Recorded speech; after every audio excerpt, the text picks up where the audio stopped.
प्रिय छात्रों, ये प्लांट पैथोलॉजी का 10वां क्लास है।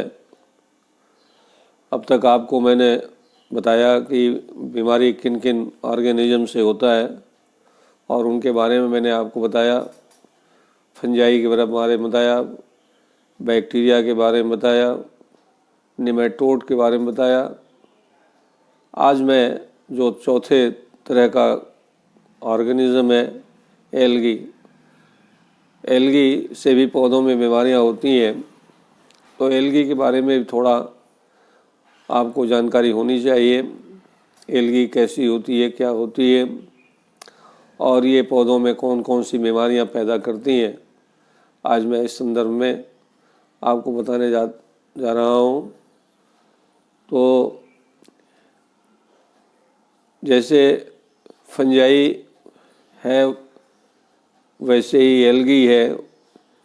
फ़र्क इतना होता है कि एल्गी क्लोरोफिलस होती है, इसमें पिगमेंट्स होते हैं। फंजाई में क्लोरोफिल नहीं होता है। आपको बताया था मैंने कि यह एक क्लोरोफिलस होता है। तो छात्रों, एल्गी यूकैरियोटिक होती है।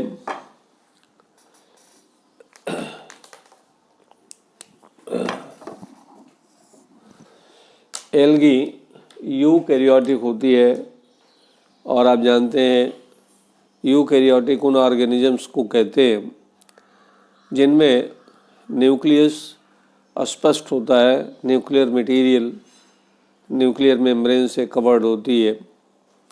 तो एल्गी यूकैरियोटिक होती है। दूसरा, यूनिसेलुलर होती है, या आगे आप इसे देखेंगे ये मल्टी सेलुलर भी होती है। एक कोशिकीय भी होती है और बहुकोशिकीय भी होती है। और ये अधिकांशतः जलीय होते हैं, एक्वेटिक होते हैं। इसकी कुछ जातियां स्थलीय भी होती हैं, कुछ मार्शी लैंड में होती हैं जिसे सबटेरेनियन कहते हैं। तो एल्गी का हैबिटेट आपने देख लिया। अब मैं इसके आकार के बारे में बताऊंगा। एल्गी 1 मिलीमीटर से लेकर के कई सेंटीमीटर लंबाई की होती हैं। इनमें क्लोरोफिल होता है, फोटोसिंथेसिस होती है और ये ऑटोट्रॉफ्स होते हैं। इनमें लैंगिक और अलैंगिक प्रजनन होता है और इसके अध्ययन को हम फाइकोलॉजी कहते हैं या एल्गोलॉजी कहते हैं। ये इनके स्पोरेंजिया हवा के द्वारा फैलते हैं और ये जू स्पोर्स पैदा करते हैं। जू स्पोर्स आपको अभी मैंने नहीं बताया है। जू स्पोर्स फंगस भी बनाते हैं।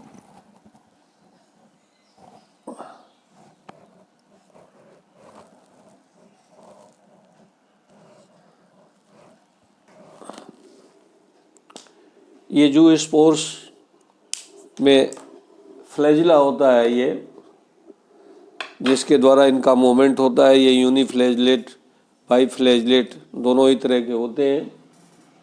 तो एल्गी फ्लैजिलेट जू स्पोर बनाता है। कुछ एल्गी रोगकारक होते हैं। ये प्लांट सेल्स में नेचुरल ओपनिंग्स के द्वारा घुसते हैं। छात्रों, पौधों में कई तरह के नेचुरल ओपनिंग्स होते हैं। आप प्लांट मॉर्फोलॉजी पढ़े होंगे, एनाटॉमी पढ़े होंगे, तो उसमें आपको बताया गया होगा पत्तियों में स्टोमेटा होता है और हाइडाथोड होता है। इसी तरह से तने पर लेंटिसेल्स होते हैं और फ्लावर्स में नेक्टरी ग्लैंड्स होते हैं। जो नेचुरल ओपनिंग होती है पौधों में, उनके द्वारा ये एल्गी जो है अंदर घुसता है। छात्रों, अब मैं कुछ आपको बीमारियों के एग्जाम्पल्स बताने जा रहा हूँ। इसमें एल्गी में एक जीनस है सिफेलियोरस माइक्वाइडिस या वायरिसेंस। ये रेड रस्ट नाम की बीमारी पैदा करता है और कई पौधों पर पैदा करता है। जैसे आप देख रहे हैं red rust of mango, red rust of litchi, red rust of guava, red rust of tea, red rust of coffee और रेड रस्ट ऑफ एवोकाडो। ये एल्गी रेड रस्ट की बीमारी पैदा करती है। अब इसकी बीमारी के बारे में कभी और दूसरे वीडियो में चर्चा होगी। दूसरा जो ग्रुप है रोग कारक का, वह है फाइटोप्लाज्मा। तो माइकोप्लाज्मा लाइक ऑर्गेनिज्म, यहाँ देख मैंने लिखा है MLO, माइकोप्लाज्मा लाइक ऑर्गेनिज्म। ये MLOs होते हैं, वो एनिमल्स में डिसीज़ प्रोड्यूस करते हैं। उसी से मिलता जुलता जो प्लांट में इन्फेक्शन करता है ऑर्गेनिज्म, उसको हम फाइटोप्लाज्मा कहते हैं। अभी मैंने बताया, लिखा भी है यहाँ, रिजेंबल माइकोप्लाज्मा एनिमल पैथोजन। ये माइकोप्लाज्मा लाइक ऑर्गेनिज्म जो है, ये माइकोप्लाज्मा एनिमल्स में डिसीज़ प्रोड्यूस करता है, लेकिन इसी से मिलता जुलता एक फाइटोप्लाज्मा ऑर्गेनिज्म है, वो पौधों में बीमारी पैदा करता है। ये हाईली प्लियोमार्फिक। छात्रों, प्लियोमार्फिक का मतलब ये होता है, आप यूँ समझ लीजिए, यदि आप कभी बहुरूपिया देखे हों तो किसी दिन किसी रूप में आता है, किसी दिन किसी रूप में आता है, नहीं, अपना रूप बदलता रहता है। तो ये फाइटोप्लाज्मा जिस तरह के स्थान में रहता है होस्ट सेल में, उसी तरह का ये आकार बना लेता है, इसलिए इसे हम प्लियोमार्फिक कहते हैं। नॉन मोटाइल है, ये मूवमेंट तो नहीं करता है, इसमें कोई फ्लैजिलेशन की व्यवस्था नहीं है, ये नॉन मोटाइल है, नहीं चलता है। ये स्पोर में भी नहीं बनाता है, ये बीजाणु नहीं बनाता है, और ये एक कोशिकीय है, यूनिसेलुलर है, फिल्टरेबल। छात्रों, थोड़ा सा आपको मैं बता दूं, फिल्टर्स होते हैं और ये बैक्टीरियोलॉजी में आपको पढ़ाया जाएगा।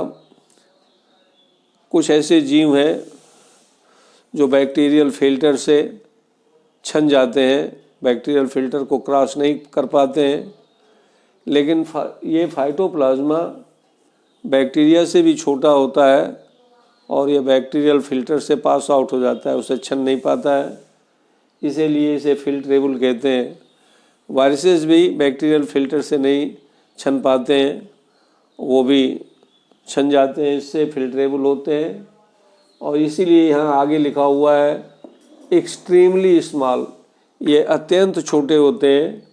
आपको इसका स्ट्रक्चर मैं चित्रों के माध्यम से देने का प्रयास करूँगा।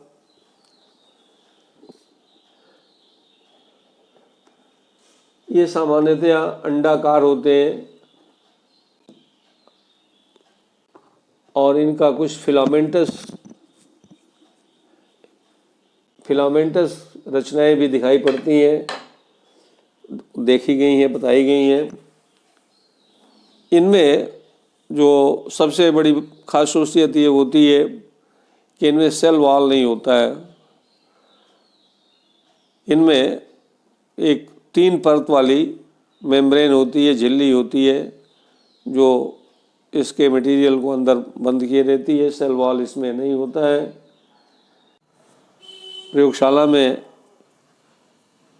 फाइटोप्लाज्मा पर जो एक्सपेरिमेंट्स हुए, उसमें यह देखा गया कि टेट्रासाइक्लिन नामक एक एंटीबायोटिक है, उससे ये मर जाता है, सेंसिटिव है टेट्रासाइक्लिन के लिए। लेकिन पेनिसिलिन आप पढ़े होंगे एंटीबायोटिक, और पेनिसिलिन का इसके ऊपर कोई प्रभाव नहीं होता है, इनसेंसिटिव होता है या पेनिसिलिन के लिए रेजिस्टेंट होता है। नीचे वाले पॉइंट में mostly transmitted by phloem feed insects such as hoppers and psyllids. तो आप हॉपर्स को पहचानते होंगे, ये फुदका कीट भी कहे जाते हैं, आमों पर बहुत लगता है। आपको चित्र के माध्यम से मैं हॉपर्स और साइलिड्स को दिखाने का प्रयास करूंगा। ये पत्तियों के फ्लोएम से अपना भोजन लेते हैं और ये फाइटोप्लाज्मा फ्लोएम में प्रेजेंट रहता है और वो इंसेक्ट्स इस फाइटोप्लाज्मा को एक प्लांट से दूसरे प्लांट तक ले जाते हैं। ये वेक्टर होते हैं फाइटोप्लाज्मा के।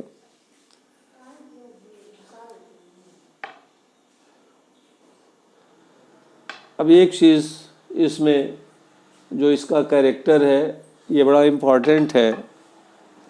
आपको मैंने पैरासिटिज्म पढ़ाते समय बताया था कि कुछ ऐसे जीव होते हैं जो ऑब्लिगेट पैरासाइट्स होते हैं, वो हमेशा अपने वो होस्ट प्लांट के जीवित कोशिकाओं से ही भोजन प्राप्त करते हैं। ये फाइटोप्लाज्मा भी ऑब्लिगेट पैरासाइट है, ये जीवित कोशिकाओं से ही भोजन लेता है और ये किसी मीडियम पर नहीं उगाया जा सकता है। प्रिय छात्रों, अब मैं फाइटोप्लाज्मा से होने वाली कुछ बीमारियों के नाम आपको बताऊंगा। ये सामान्यतया पौधों में येलो डिसीज़ उत्पन्न करता है।